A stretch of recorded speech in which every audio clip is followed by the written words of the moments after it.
समस्याओं का अचूक उपचार है।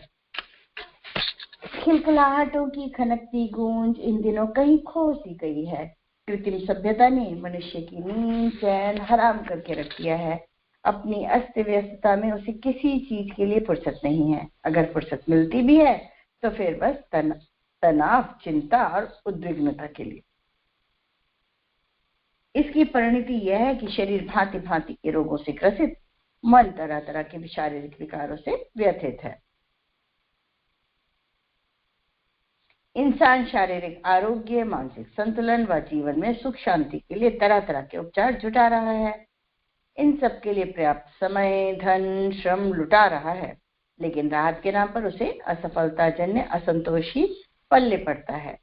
मानव प्रकृति के मर्मज्ञों को मानना है कि समस्या का शाश्वत निदान तभी संभव है जब मनुष्य तनाव मुक्त हो सके। यह किसी औषधि से नहीं, हंसी की गूंज से ही संभव है। ठहाकों भरी हंसी, खलखलाहटों की मधुर गूंज और आनंद बिखेरती मुस्कान इन सभी समस्याओं की अचूक औषधि है। इसके बहुआयामी प्रभावों और उपयोगिताओं पर वैज्ञानिकों ने भी पर्याप्त शोध की है। उनका यह भी निष्कर्ष है कि इससे बढ़िया और प्रभावी दवा कोई भी नहीं है। आगे गुरुदेव बताते हैं, हंसी श्रेष्ठ विश्राम भी। हंसी की गूंज श्रेष्ठतम निदान नहीं, श्रेष्ठतम विश्राम भी है। फ्रेंच न्यूरोलॉजिस्ट हेनरी रुपेनस्टेन ने अपनी शोध के आधार पर हंसने को सर्वश्रेष्ठ विश्राम दाता घोषित किया है। उनके अनुसार 1 मिनट की उन्मत्त हंसी 45 मिनट के चिकित्सीय विश्राम जितनी फलदायी होती है। देखिए, 1 मिनट अगर हम खिलखिला के हंस लें तो वो न्यूरोलॉजिस्ट कह रहे हैं कि हमारे 45 मिनट के चिकित्सीय विश्राम जितना हमें फल देती है। इसी तरह अमेरिकी हृदय विशेषज्ञ डॉक्टर विलियम फरहे के अनुसार 1 मिनट का हंसना 40 मिनट के विश्राम जितना लाभ देता है। यदि यह हंसी 100 बार हो तो इससे 10 मिनट के योगाभ्यास के परिणाम साकार होते लीजिए। तो 1 मिनट अगर आप हंसेंगे तो 40 मिनट का हमें आराम मिल जाएगा, विश्राम जैसा लाभ देगा। और यदि 100 बार हंस लेंगे खिलखिलाकर तो 10 मिनट का योगाभ्यास का हमें वो मिलता, उसका परिणाम। हंसी का स्वास्थ्य पर सुप्रभाव। हास्य की प्रभावशीलता को आज के वैज्ञानिक ही नहीं, प्राचीन युगीन ऋषिगण भी स्वीकार करते हैं। आयुर्वेद के प्रणेता महर्षियों ने हंसने को विशेष रूप से लाभकारी बताया है। उनके अनुसार इससे रक्तवाहिनी धमनियों में तेजी आती है। इस क्रम में श्वासोच्छ्वास क्रिया से ताजगी भर जाती है, फेफड़े फैलते हैं। इसके प्रभाव से आंखों में चमक आती है, चेहरे की कांति बढ़ती है, शरीर का संतुलन ठीक होता है, साथ ही पित्त का शमन होता है जो कि एसिडिटी का मुख्य कारण है। देखिए कितना लाभ होता है हंसने से, यह हमारे महर्षि बता गए हैं। इस तरह ठहाकों भरी हंसी से अम्ल रोग का स्वयं भी खात्मा हो जाता है। वर्जीनिया विश्वविद्यालय के डॉक्टर M.A. मूडी ने एक मानसिक रोग से पीड़ित एक 12 वर्षीय बालिका को प्रयोग के रूप में जोक रोग का एक खेल दिखाया। खेल देखने पर यह जोर जोर से हंसने लगी। खुशी की एक लहर उसके पूरे मन में, शरीर में व्याप्त हो गई। साथ ही उसे जीवन का एक नया संदेश दे गई। उसने जीवन नए सिरे से जीना शुरू कर दिया। वह आश्चर्यजनक रूप से स्वस्थ होती चली गई। इसी तरह एक कैंसर का रोगी हास्य चिकित्सा द्वारा पूरी तरह ठीक किया गया। मूडी के अनुसार खुलकर हंसना स्वस्थ व्यक्तित्व का प्रतीक है। जो व्यक्ति खुलकर हंस नहीं सकते वे जरूर कहीं न कहीं किसी न किसी विकार से पीड़ित हैं। ऐसे लोगों में रोग प्रतिरोधक क्षमता कम देखी गई है। जो लोग अधिक तनावग्रस्त रहते हैं, देखा गया है कि हंसने से सतर्कता उत्पादक हार्मोन्स के कोरेलोमिन स्रावित होते हैं, जो आगे चलकर मस्तिष्क से एंडोर्फिन के स्राव को प्रेरित करता है, जिसके प्रभाव से दर्द निवारण के साथ ही शिथिलता का आभास भी मिलता है। देखिए इसके द्वारा मस्तिष्क में एंडोर्फिन स्राव भी प्रेरित होता है। इस तरह हंसती हंसाती जिंदगी तमाम रोगों की अचूक दवा है। आज 60% रोगों का कारण तनाव है। उच्च रक्तचाप, सिर दर्द, पेप्टिक अल्सर, हृदय रोग आदि तनाव से जुड़े हुए हैं।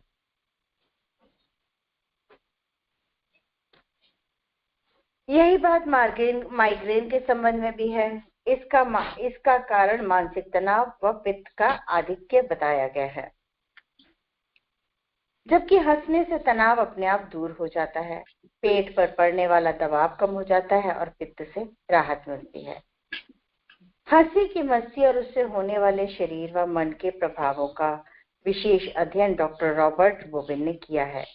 डॉक्टर रॉबर्ट मैरीलैंड बाल्टीमोर विश्वविद्यालय के न्यूरोबायोलॉजी एवं मनोविज्ञान विभाग के अध्यक्ष हैं एवं वे स्वयं को हास्य विशेषज्ञ कहलाने में गर्व अनुभव करते हैं।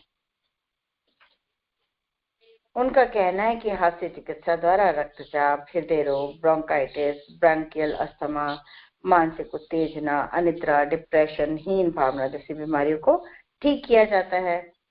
तो देखिए, वो डॉक्टर रॉबर्ट जो है मैरीलैंड बाल्टीमोर यूनिवर्सिटी के न्यूरोबायोलॉजी और मनोविज्ञान विभाग के अध्यक्ष हैं और वो अपने आप को हास्य विशेषज्ञ कहलाने में गर्व अनुभव करते हैं और वो बताते हैं कि कितनी सारी बीमारियों को केवल हंसी के द्वारा हम ठीक कर सकते हैं।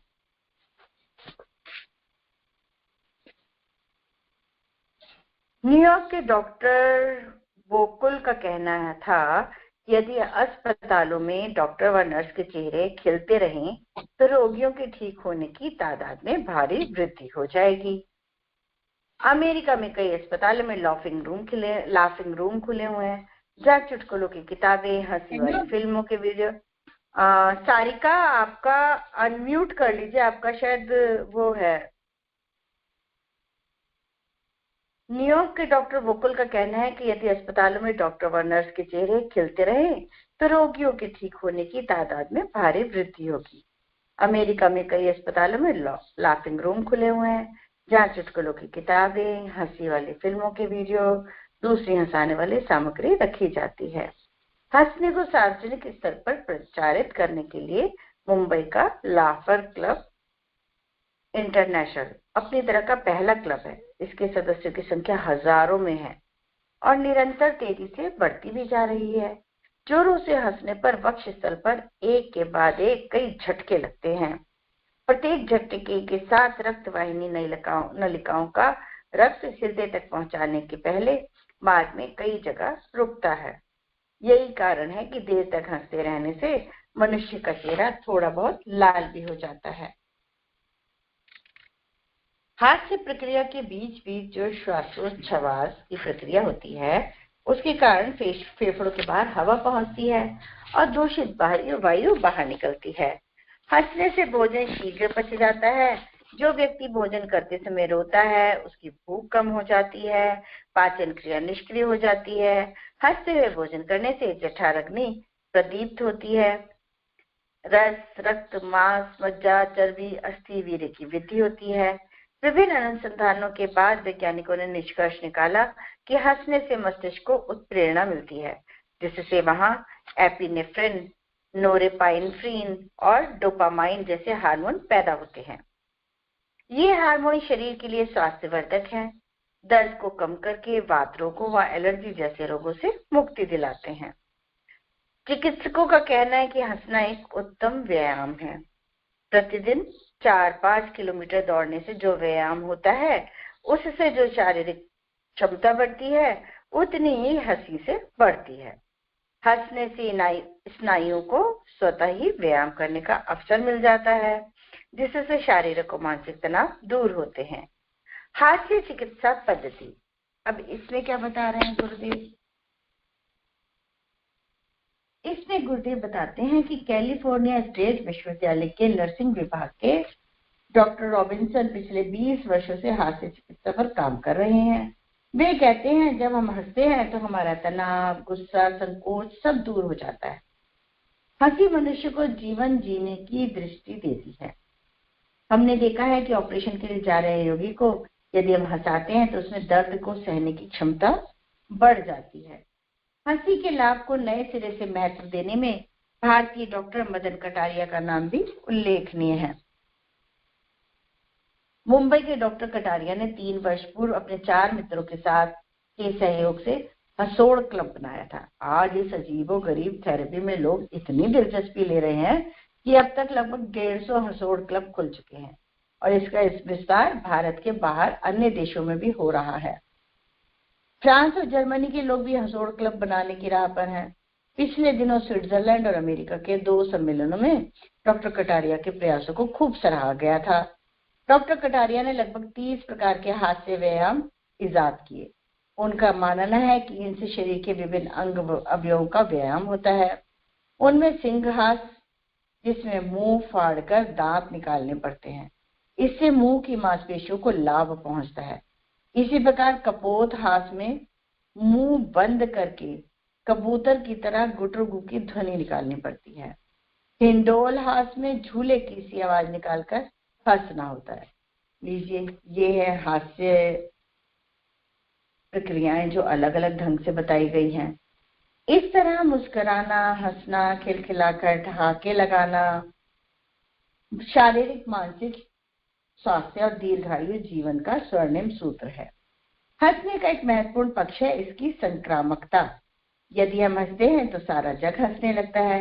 एक साथ हंसने से संबंधों की मलिनताएं, दुर्भावनाएं आदि सब खुल सी जाती हैं व आपसी संबंध अधिक सरस, विश्वसनीय, सुदृढ़ बनते हैं, जो कि सामाजिक जीवन में सफलता का मार्ग प्रशस्त करता है। हंसने के लाभ अनेक हैं, अनगिनत हैं, लेकिन इनका यथार्थ परिचय तभी मिल सकता है जब अपने जीवन का यही एक सूत्र हो। खूब हंसेंगे, औरों को भी हंसाएंगे। देखते देखते तनाव कम होगा, दिख पड़ने लगेगा एवं दुनिया और रंगीन जीने योग्य नजर आने लगेगी। प्रसन्नता मनुष्य के सौभाग्य का चिन्ह है। मुझे क्या बता रहे हैं कि प्रसन्नता जो है मनुष्य के सौभाग्य का चिन्ह है। जो व्यक्ति हर समय प्रसन्नचित रहता है उसके पास लक्ष्मी का निवास रहता है। जिसकी मुस्कान चली जाती है, प्रसन्नता तिरोहित हो जाती है, उससे लक्ष्मी रूठ जाती है। श्री लक्ष्मी का बहुत लोकप्रिय नाम है।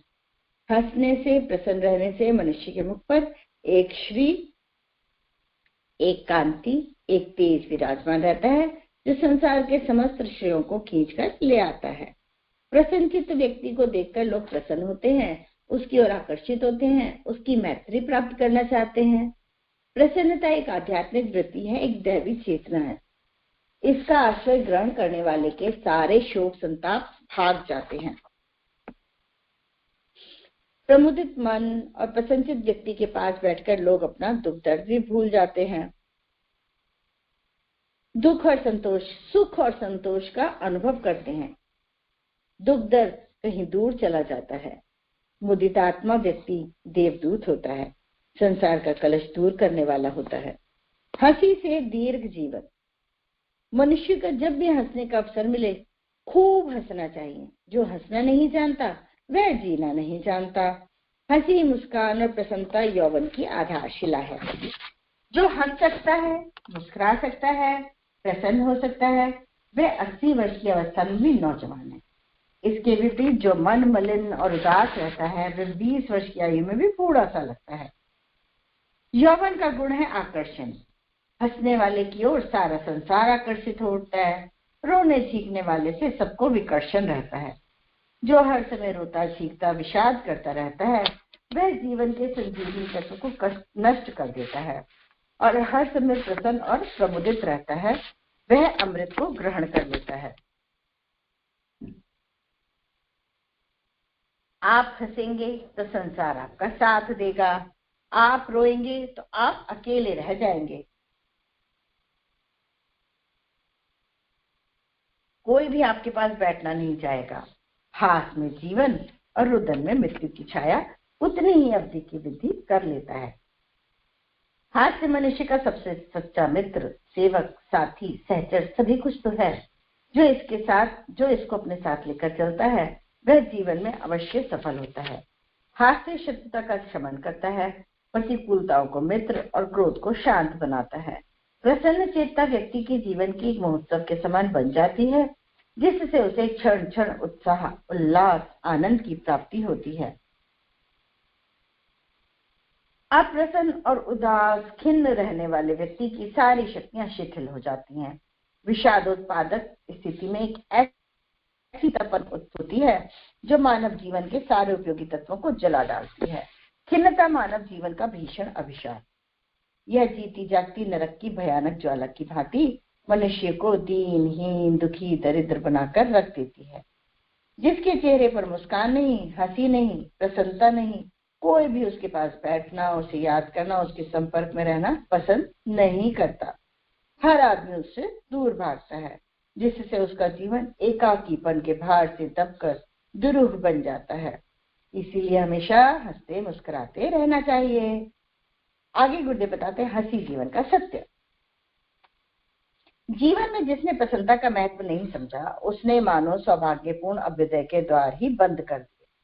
मनुष्य का जीवन रोते बिलखते काटने के लिए नहीं, बल्कि हंसते हंसाते, गाते मुस्कुराते, महोत्सव की भांति आनंद लेने के लिए ही है। जीवन में ऐसी घटनाएं और परिस्थितियां भी आ जाती हैं जब हंसी खुशी का प्रदर्शन सभ्यता की दृष्टि से गलत माना जा सकता है, किंतु इसका मतलब यह कदापि नहीं कि उस दुखद परिस्थिति को इतनी गहराई तक अपना लिया जाए कि सारा जीवन विषादपूर्ण बन के रह जाए।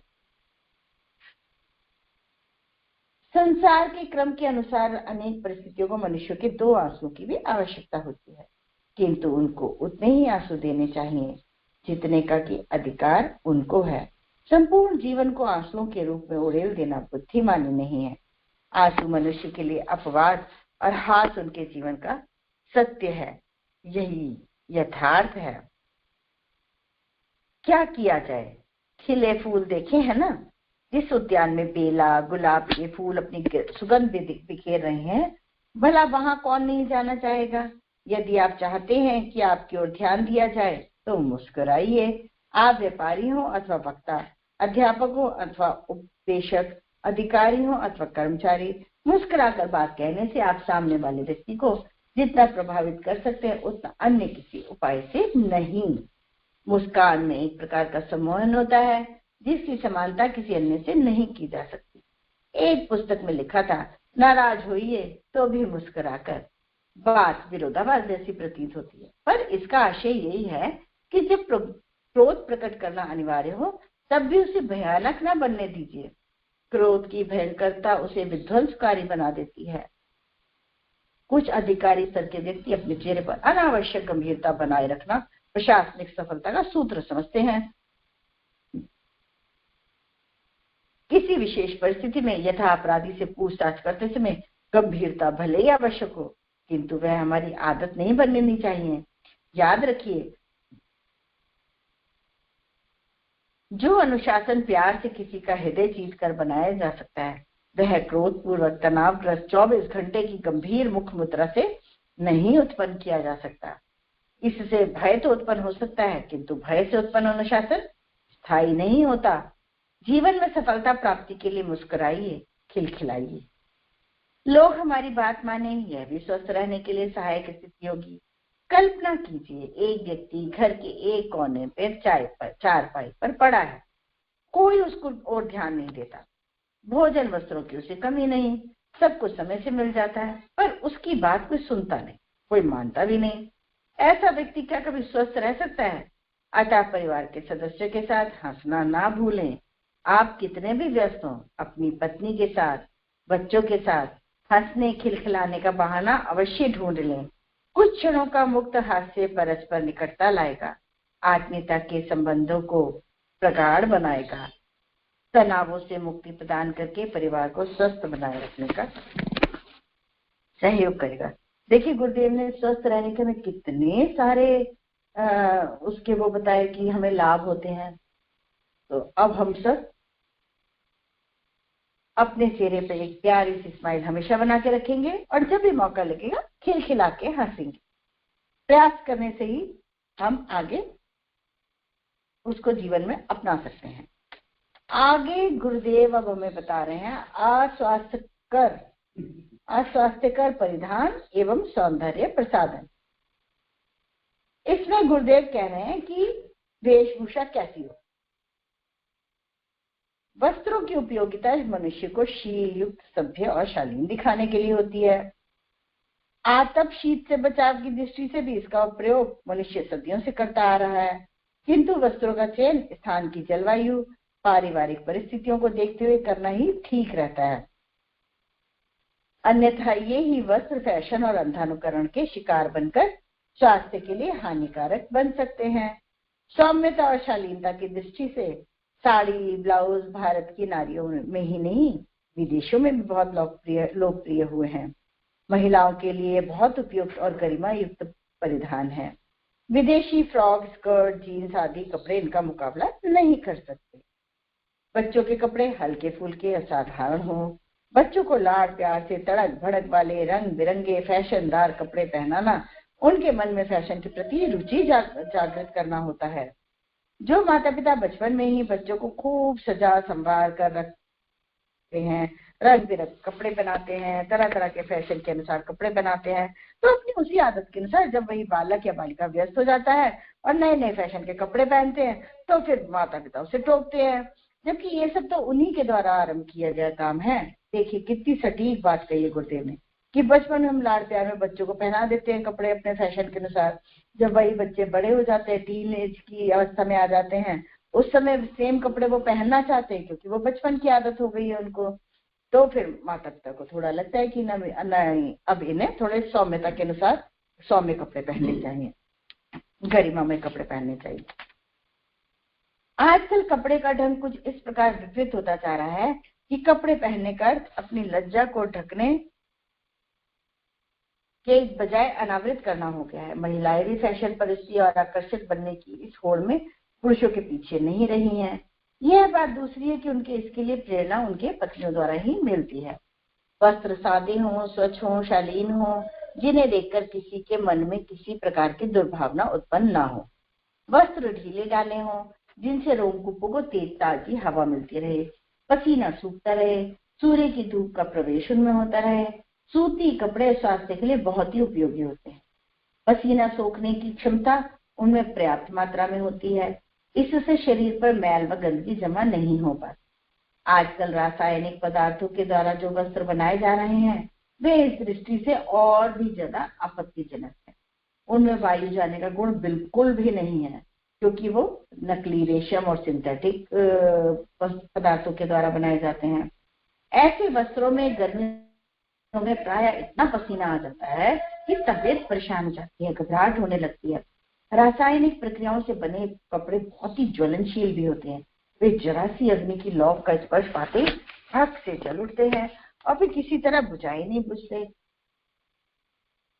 बात पुरुषों तक सीमित होती तो कुछ संतोष भी किया जा सकता था, किंतु जब पवित्रता और शालीनता की प्रतिमूर्ति समझी जाने वाली नारी जाति की मान्यता भी ऐसी ही बनने लगे तो इसे गंभीर मामला कहना चाहिए। आज सभ्य और आधुनिक कहलाने वाली स्त्रियां अपने शरीर के वस्त्र सिकोड़ती और तंग करती जा रही हैं, जिसका बुरा प्रभाव न सिर्फ उनके स्वास्थ्य पर पड़ता है वरन समस्त समाज इस दुष्प्रभाव से संक्रमित भी होता है। तंग कपड़ों से जहां एक और शरीर के विभिन्न अंगों में रक्त प्रवाह अवरुद्ध होता है, वहीं दूसरी ओर अत्यंत छोटे और कसे हुए परिधान गुस्सा भड़काने में महत्वपूर्ण भूमिका अपनाते हैं। यही बात पुरुषों के साथ भी लागू होती है। उनकी जीन्स और कमीज शरीर से इतनी चिपकी होती हैं कि विपरीत सेक्स पर उनका विपरीत प्रभाव पड़ता है। इन दिनों सामाजिक व्यभिचार में बढ़ोतरी होने का कारण एक यह भी है कि युवतियां और युवा सीधी सादी वेशभूषा न पहनकर अत्याधुनिक बनने के चक्कर में ऐसे लिबास का चयन कर लेते हैं जो भारतीय शालीनता के अनुरूप नहीं होता। हम प्रगतिशील हैं, इसका मापदंड समय के हिसाब से व्यक्तित्व में आई जागरूकता सुसंस्कारिता से होना चाहिए, न कि फैशन के नाम पर चलने वाले भौड़े अश्लील परिधानों के माध्यम से अंग प्रदर्शन करके। ऑस्ट्रेलिया में प्रैक्टिस कर रहे अंग्रेज डॉक्टर लैंडन कोटिने ने भी फैशन शास्त्र पर खोज की। बताया कि मिनी स्कर्ट और दूसरे अस्वाभाविक वस्त्र पहनना न केवल शारीरिक विकास में बाधा उत्पन्न करते हैं वरन उसके कारण मस्तिष्क में घबराहट और स्नायुविक तनाव भी बढ़ जाता है, जो उभरती पीढ़ी के लिए एक प्रकार का अभिशाप है। इससे किशोरों का बौद्धिक और भावात्मक विकास भी रुक जाता है। देखिए ये अस्वाभाविक वस्त्र पहनने से कितनी परेशानी हो जाती है। मस्तिष्क में घबराहट हो जाती है क्योंकि कॉन्शियस रहते हैं बच्चे, इस वजह से ये सब परेशानियां उन्हें होती हैं। उन्होंने बताया कि मिनीस्कर्ट पहनने वाली लड़कियों को सार्वजनिक स्थानों, ट्रेनों, बसों में एक टांग के ऊपर दूसरी टांग चढ़ाकर बैठना पड़ता है। अधिक क्रॉसिंग के कारण एबडक्टर पेशियां सिकुड़ जाती हैं, जिससे कद छोटा हो जाने की संभावनाएं बढ़ जाती हैं। साथ ही इस तरह की अस्वाभाविक पोशाक पहनने वालों का अपने ही ऊपर ध्यान बना रहता है। हर आगंतुक के प्रति उनमें घबराहट सी होती है, जो उनमें स्नायुविक दुर्बलता पैदा करती है। कितनी सटीक बात गुरुदेव ने बताई है। गहने ना पहनिए। दुनिया में मनुष्य के लिए सबसे बहुत से दुख, आपत्तियां और भय परिस्थितियों के कारण उत्पन्न होते रहते हैं, पर जो कष्ट स्वयं खर्च करके पैदा किया जाए उसके लिए क्या कहें। गहने पहनने की प्रथा ऐसी ही मूर्खतापूर्ण होती है। अरे, इनका प्रयोग करने से किसी प्रकार का शारीरिक मानसिक लाभ नहीं होता। आध्यात्मिक दृष्टि से तो ये अहंकार के जनक हैं, अतएव आत्मा का पतन करने वाले हैं। हमारे देश के समाज के हित चिंतक व्यक्ति वर्षों से यह शिकायत करते हैं कि भारतवर्ष की पूंजी का एक बड़ा भाग गहनों के रूप में निष्क्रिय पड़ा रहता है और धन का प्रचलन अवरुद्ध हो जाता है। पहले जब बैंक वगैरह की सुविधाएं नहीं थी, तब आड़े वक्त के लिए आभूषण बनवा कर रख लेना कुछ हद तक लोगों ने उचित समझा था, और इसी कारण महिलाओं ने विशेष रूप से आभूषणों का चलन चल पड़ा था। विवाह के समय माता पिता व नाते रिश्ते वाले भी लड़की को जेवरों के रूप में उपहार देते थे, जिससे कि उनके पास पर्याप्त धन, स्त्री धन बना रहे और वह आड़े समय में उसका सहारा ले सके। पुरुष वर्ग चूंकि कृषि और व्यापार की दृष्टि से घरों से बाहर रहता था और नारी घर में रहकर ही काम करती थी, अतः स्वर्णाभूषणों के सुरक्षित रहने का स्थान भी शरीर को ही समझा जाता था। कालांतर में आभूषणों के प्रति नारी में कर्तव्य भाव के स्थान पर मोह का भाव उत्पन्न होने लगा, और इसी मोहासक्ति के कारण वह आभूषणों को शरीर से एक पल भी न उतारने को और उन्हें अधिक से अधिक उपलब्ध करने के प्रति ललायत रहने लगी। इसी प्रवृत्ति ने आगे चलकर आत्म प्रदर्शन, मिथ्याभिमान के रूप लेकर धारण कर लिया। किंतु अब समय बदल चुका है, उसका औचित्य कुछ भी नहीं रह गया है। भारत जैसे देश में जहाँ के सामान्य व्यक्ति के जीवन यापन की अनिवार्यता ही पूरी नहीं हो पाती, और गहने पहनने की बाद निरी हृदयहीनता सी लगती है। दूसरी बात यह है कि भारतवर्ष में सोना चांदी नहीं के बराबर निकलता है। सोने की केवल एक खान है जो मैसूर में है, कोलार। वह इतनी गहरी हो चली है कि बीच में तो बंद ही हो गई थी, अब कुछ समय से पुनः चालू है, पर वह भी हमारी मांग का 10% भी पूर्ति नहीं कर पाती। ठीक यही हाल चांदी का भी है।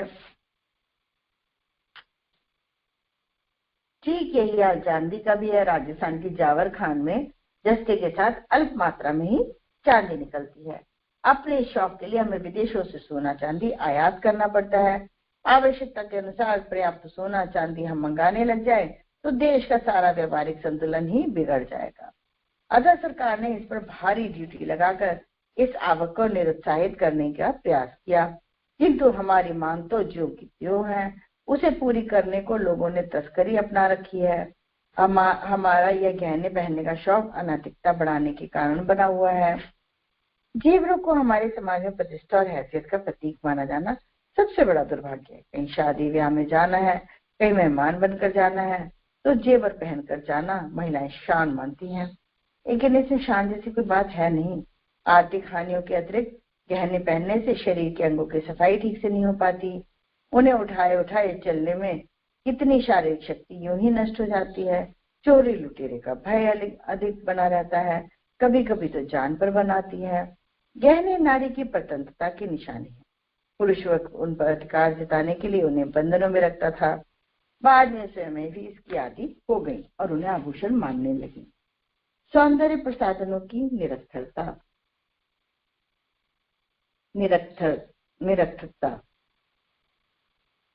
प्राचीन सुंदरता बढ़ाने के लिए, शारीरिक सुंदरता बढ़ाने के लिए नर नारियों में इन दिनों सौंदर्य प्रसाधनों के प्रयोग की धूम मची हुई है। बाल्य जीवन से ही लेकर बुढ़ापे तक की आयु तक लोगों को इससे अछूता नहीं छोड़ा।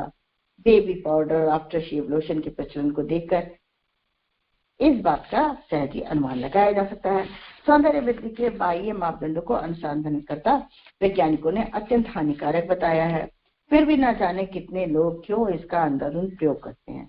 विशेषतः महिलाएं इन दुष्प्रवृत्तियों का अधिक शिकार बन जाती हैं। भड़कीले विज्ञापनों से प्रभावित महिलाएं अपने रूप सौंदर्य को अधिक आकर्षित करने के लिए कृत्रिम उपायों को अपनाती देखी जाती है। आजकल तो कृत्रिम सामग्री का तो बहुत ज्यादा प्रयोग हो गया है। देखिए गुरुदेव ने कितने समय पहले लिखा था, वो आगे तक की बात जान लेते हैं। तो गुरुदेव बताते हैं कि भड़कीले विज्ञापनों से प्रभावित महिलाएं अपने रूप सौंदर्य को अधिक आकर्षक बनाने के लिए कृत्रिम उपायों को अपनाती देखी जाती हैं। उच्च वर्ग की बात क्या कहें। मध्यम वर्गीय परिवारों की ड्रेसिंग टेबल पर सजी हुई सौंदर्य प्रसाधनों की दुकानें, ब्यूटी पार्लरों की दिनों दिन बढ़ती संख्या इसी की पुष्टि करती है। साबुन और टूथपेस्ट जैसी चीजें तो तुरंत शरीर में घुलकर प्रभावहीन हो जाती हैं, लेकिन पाउडर, क्रीम, बिंदी, लिपस्टिक, मस्कारा, नेल पॉलिश मतलब नाखून पॉलिश, शैम्पू, सुरमा आदि का प्रभाव शरीर में देर तक बना रहता है। विनीता दीदी थोड़ी सी आवाज कम लग रही है, अभी सबको मैसेज आया, आप एक बार चेक कर लीजिए वॉल्यूम, और आप अपने पास एकदम उनके पास रखिए। मीकू मैंने कोशिश करी है कि मैं तेज बोलूं, अभी भी मेरी आवाज नहीं आ रही। मैं एक दो लोगों को म्यूट करती हूँ, अनम्यूट करती हूँ, पूछती हूँ। नहीं, आपको आ रही है? नहीं आ रही है? मुझे आ रही है। एक दो लोग कह रहे थे कम है, मैं ईयरफोन से सुन रही हूँ। सारिका दीदी मैंने अनम्यूट किया है। सारिका, अब मेरी आवाज क्लियर है? अब क्लियर है? जो आप पूछ रहे हो ना दीदी, तब आवाज आई है। नहीं तो बीच में कम होती चली जा रही है। ठीक है, मैं देखती हूँ, मैं ध्यान रखती हूँ। अब आगे गुरुदेव बता रहे हैं, उच्च वर्ग की बात क्या कहें। मध्यम वर्गीय परिवारों की ड्रेसिंग टेबल पर सजी हुई सौंदर्य प्रसाधनों की दुकानें, ब्यूटी पार्लरों की दिनों दिन संख्या बढ़ती जा रही है। ये इसी बात की पुष्टि करती है। साबुन, टूथपेस्ट जैसी चीजें तो तुरंत शरीर में घुलकर प्रभावहीन हो जाती हैं, लेकिन पाउडर, क्रीम, बिंदी, लिपस्टिक, मस्कारा, नाखून पॉलिश, शैम्पू, सुरमा आदि का प्रभाव शरीर में देर तक बना रहता है, जिसके कारण ये चीजें अपना दुष्प्रभाव केवल त्वचा पर ही नहीं, शरीर के भीतरी अंगों पर भी अवश्य दिखाती हैं। नेशनल हेल्थ एसोसिएशन ब्रिटेन की अध्यक्षा श्रीमती सिक वोकरडेल का कहना है कि हर सौंदर्य प्रेमी महिला अपने पूरे जीवन काल में, अब देखिए हम सब ध्यान से सुनेंगे कि गुरुदेव क्या बता रहे हैं, कि ब्रिटेन की नेशनल हेल्थ एसोसिएशन की अध्यक्ष श्रीमती सिक वोकरडॉल कहती हैं कि हर सौंदर्य प्रेमी महिला अपने पूरे जीवन काल में 1 टन की मात्रा में लिपस्टिक आदि पदार्थ होठों को सुंदर बनाने में प्रयुक्त करती है। इसमें से अधिकांश हानिकारक मात्रा में पेट में पहुंच जाती है। इसमें उपस्थित कुछ विषैले रासायनिक पदार्थ भी होते हैं जो कि इसके द्वारा हमारे शरीर में चले जाते हैं, जिसके कारण महिलाओं को रसौली जैसे घातक रोगों का शिकार बनना पड़ता है।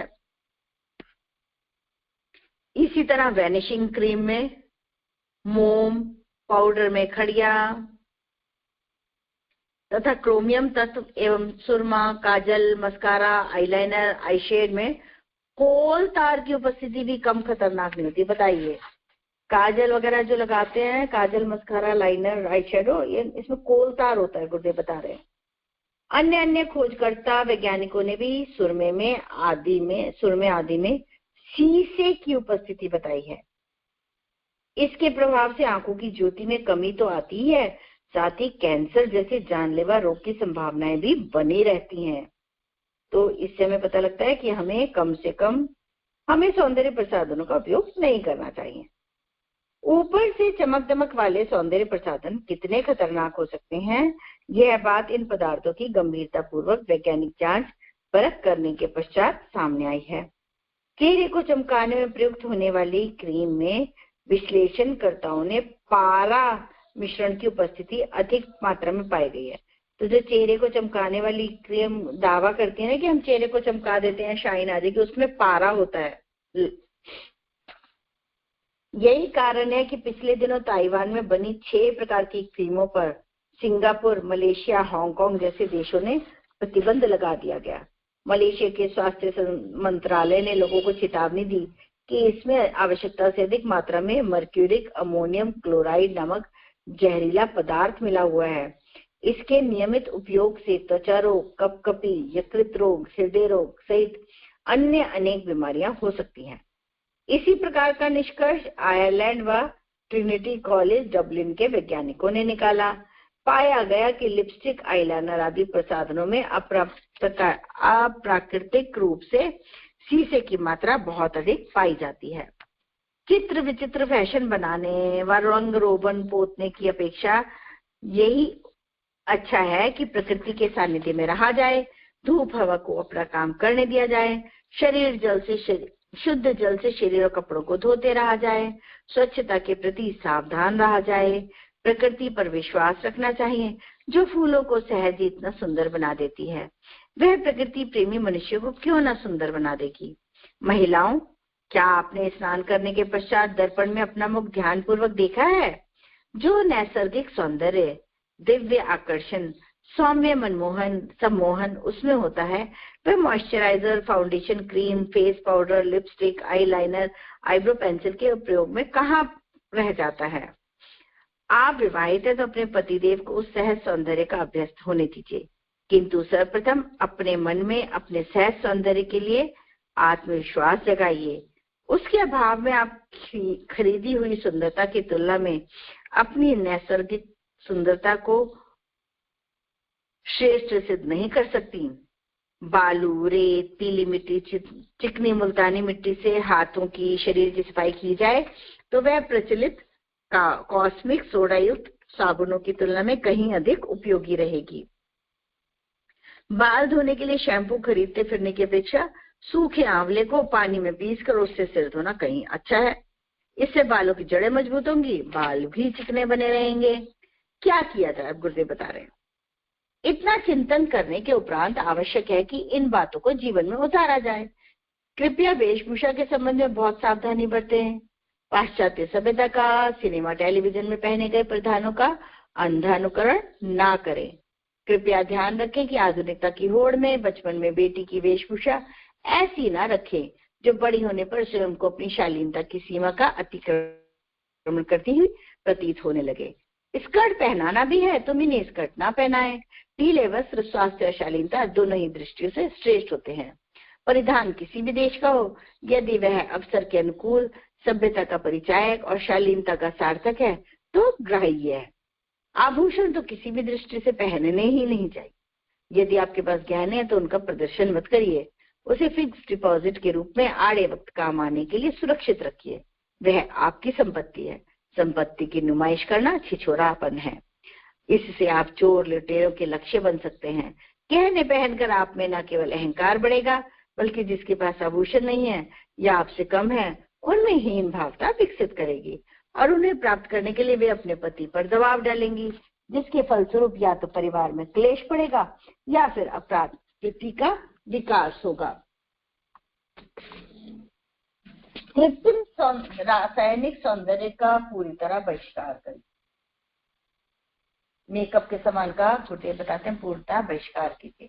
जो आकर्षण सहज सौम्य सौंदर्य में होता है वह पाउडर, लिपस्टिक आदि के लिपे पुते चेहरों में कदापि नहीं हो सकता। कृपया आकर्षक बनिए, उत्तेजक नहीं। कृत्रिम सौंदर्य प्रसाधनों का प्रयोग करके शरीर को अस्वस्थ मत करिए। प्रकृति के सानिध्य में रहने का प्रयत्न करिए।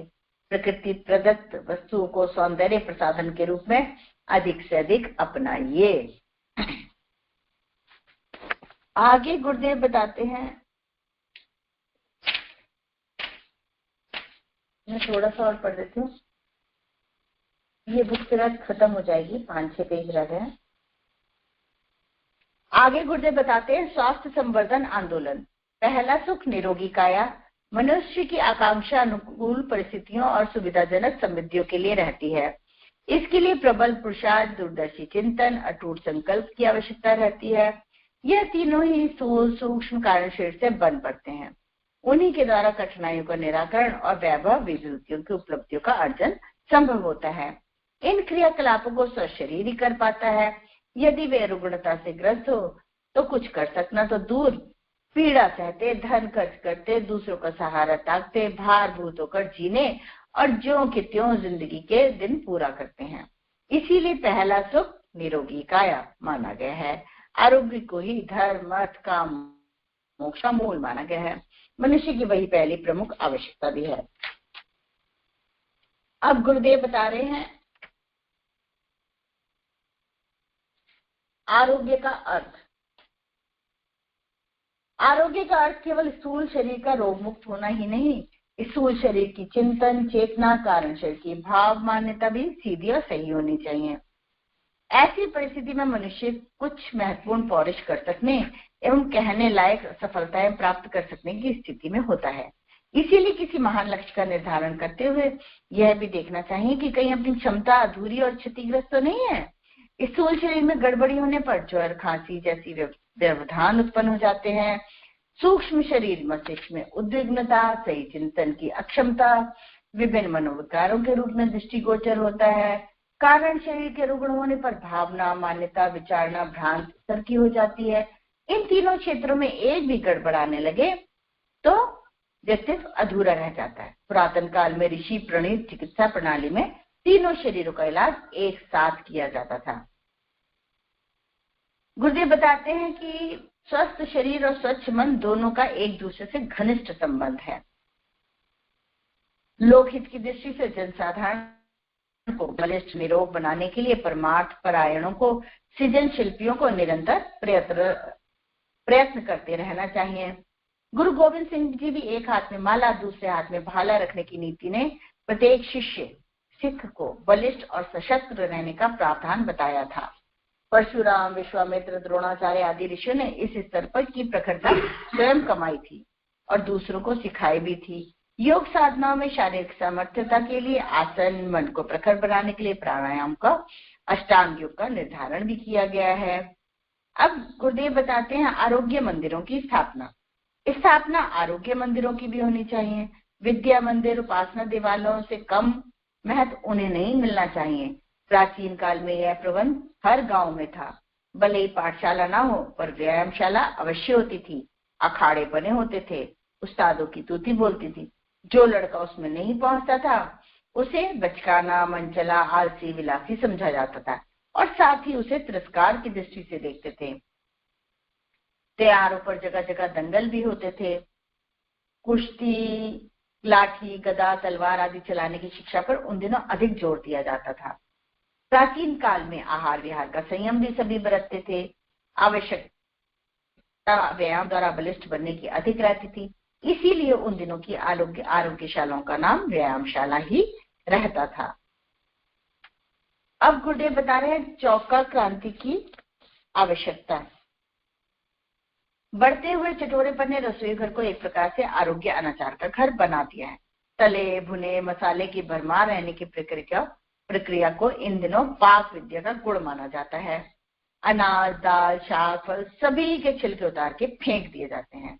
हल्की आंच पर उबालने भर से तो काम नहीं चलेगा। फलता कोयले स्तर का आहार उदरस्त करना पड़ता है। स्वादिष्टता के नाम पर अभक्ष्य को आवश्यकता से अधिक मात्रा में ग्रहण किया जाता है। यदि गुरुदेव कहते हैं कि यदि आहार को सही रूप से ग्रहण करने का तत्व दर्शन हृदयंगम कर लिया जाए तो स्वास्थ्य रक्षा संबंधी आधा प्रयोजन तो यूं ही पूरा हो जाता है। अब इसके लिए गुरुदेव बता रहे हैं कि आसन प्राणायाम का नव निर्धारण करना चाहिए। इसके लिए क्या करना चाहिए? प्रज्ञा अभियान ने कितने ही योगासनों, प्राणायामों का नया निर्धारण किया है। वे सरल होते हुए शरीर के प्रत्येक अंग अवयव को बलिष्ठ बनाने की दृष्टि से असाधारण रूप से उपयुक्त है। प्राकृतिक चिकित्सा का निर्धारण ऐसा है कि जिसे अपनाकर मिट्टी, पानी आदि के सारे ही रोग मुक्त बना जा सकता है। आसपास उगने वाली जड़ी बूटियों के गुणों से सामान्य ज्ञान हो तो उसके सहारे भी सामान्य रोगों से छुटकारा पाया जा सकता है। इसके लिए जड़ी बूटी खेत उद्यान लगाने के लिए नए सिरे से उत्साह उत्पन्न किया जाना चाहिए। गांव गांव, मोहल्ले मोहल्ले में आरोग्य केंद्र खोले जाएं, आरोग्य मंदिर खोले जाएं। प्रज्ञा योग के व्यायाम खेलों को जन जन तक पहुंचाया जाए। प्राचीन दंड बैठक, गदा चलाना, कुश्ती लड़ना जैसे व्यायामों के स्थान पर योगासन, प्राणायाम, बंद मुद्रा, नेति आदि का प्रचलन आरंभ कराया जाए। शांति कुंज हरिद्वार से प्रशिक्षित प्राप्त कार्यकर्ता ऐसा केंद्र आसानी से चला सकते हैं। आगे गुरुदेव बताते हैं प्राकृतिक चिकित्सा के बारे में। योग्य अनुभवी चिकित्सकों के माध्यम से जन जन को प्राकृतिक चिकित्सा की जानकारी देकर मिट्टी, पानी, धूप आदि द्वारा सरल चिकित्सा से अवगत कराया जाए। प्राकृतिक जीवन जीने की कला का प्रशिक्षण जन जन को दिया जाए। वन औषधि चिकित्सा अत्यंत सरल, निरापद और उपयोगी वन औषधियों का चूर्ण विभिन्न रोगों से छुटकारा पाने के लिए बहुत लाभदायक होता है। इसका व्यापक प्रचार किया जाए। जड़ी बूटियों द्वारा स्वास्थ्य संरक्षण नामक पुस्तक स्वाध्याय कर कुछ ही वन औषधियों की जानकारी से बहुत सारे लोगों को स्वास्थ्य लाभ कराया जा सकता है। शांति कुंज हरिद्वार से वन औषधियों के चूर्ण प्राप्त किए जा सकते हैं। स्वास्थ्य वर्धन पुस्तक माला, युग निर्माण योजना, मथुरा द्वारा स्वास्थ्य संवर्धन संरक्षण हेतु स्वास्थ्य की हर समस्या पर अत्यंत उपयोगी साहित्य प्रकाशित किया गया है। इसे सभी जन मंगवाकर, जनसंपर्क कर, व्यक्ति तक पहुंचाकर घर घर में ज्ञान मंदिर स्थापित कर पहुंचाने का प्रयास अवश्य करें। मानसिक स्वास्थ्य मन जीवन का केंद्र बिंदु है। इसे स्वच्छ बनाए रखने के लिए नियमित रूप से स्वाध्याय सत्संग करना चाहिए। स्वाध्याय सत्संग के माध्यम से नियमित रूप से सद्विचारों की गंगोत्री मन के विकारों को धोकर उसे स्वच्छ करती है। जिस प्रकार स्थूल शरीर को रोज साफ करने की आवश्यकता होती है, उसी प्रकार मानसिक रूप से स्वस्थ बने रहने के लिए सद्विचारों की झाड़ू से मन की सफाई भी करते रहना पड़ता है। ईर्ष्या, द्वेष, घृणा, काम, क्रोध, लोभ, मोह जैसे मनोविकारों को नियंत्रित करने हेतु सत् साहित्य का स्वाध्याय रामबाण औषधि है। आखिरी गुरुदेव बता रहे हैं आत्मिक स्वास्थ्य। उपासना के माध्यम से हम अपने आत्मिक स्वास्थ्य को बनाए रख सकते हैं। उपासना अर्थात देव शक्तियों का सानिध्य। उपासना से व्यक्ति आस्तिक हो जाता है, हर प्राणी में ईश्वर का दर्शन करता है, सबको अपना भाई समझता है, उसका हृदय प्रेम, सहानुभूति, करुणा, दया, संवेदना से भर जाता है। ऐसी भावनाओं में गोते लगाता हुआ वह परमात्मा की गोद में चला जाता है, जहाँ केवल आनंद ही आनंद है। जो व्यक्ति आत्मिक आनंद की अनुभूति करता है, उसका व्यक्तित्व पूर्ण रूप से स्वस्थ रहता है। आत्मा परमात्मा का अंश होने के कारण निर्मल एवं पवित्र होता है। और लेकिन वातावरण से प्राप्त कषाय कलमश उन पर जो चढ़ जाते हैं, जो मलिनता की परत बना लेते हैं, उपासना साधना द्वारा इसकी नियमित सफाई होती रहती है। गुरुदेव आखिर में हमें बता रहे हैं कि स्वास्थ्य संवर्धन आंदोलन को सफल बनाने हेतु स्थानीय परिस्थितियों में जो भी प्रयास किए जा सकते हैं, उन्हें अवश्य आरंभ किया जाए। आशा है कि यह पाठ्यक्रम आपको बहुत उपयोगी लगा होगा। इसके सूत्रों को अपनी दैनिक क्रियाओं में समाहित करके ही आप इसका लाभ उठा सकते हैं। अतः निवेदन है कि आज से ही इनका प्रयोग आरंभ कर दें। अपने मित्र, सगे संबंधियों, परिचितों को भी इस पाठ्यक्रम को पढ़कर परीक्षा देने हेतु प्रेरित करें। आज के स्वाध्याय क्रम इस पुस्तक के साथ यही समाप्त होता है। स्वस्थ रहने की कला का पुस्तक आज यही खत्म होती है। अब हम आहुतियों के साथ आज के स्वाध्याय क्रम